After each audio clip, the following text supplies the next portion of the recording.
Banyak orang Tionghoa di Pondok Jagung? Pin, kalau lu pernah sekolah di SMP apa di SMA gitu ya, kalau nggak salah ada istilah yang namanya tanam paksa waktu lu belajar sejarah waktu zaman Belanda. Nah, dulu waktu tahun 1740, kalau nggak salah tuh gubernur jenderalnya namanya Baron van Imhoff. Itu menerapkan yang namanya sistem tanam paksa. Di mana orang-orang yang berada di Hindia Belanda, Indonesia zaman dulu tuh, kan namanya Hindia Belanda.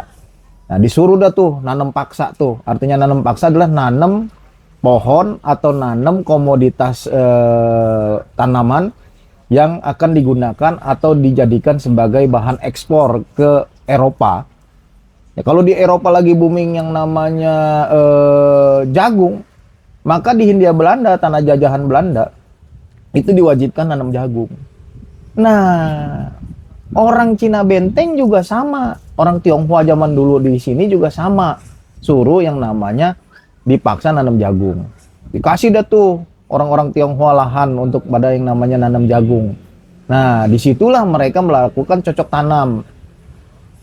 Nah, karena terjadinya cocok tanam dan terjadinya yang namanya penanaman jagung secara massal dan orang-orang Tionghoa pada datang ke situ untuk melakukan penanaman jagung, mereka mau nggak mau bikin yang namanya pondokan-pondokan untuk mereka tinggal sambil mereka mengelola yang namanya perkebunan jagung.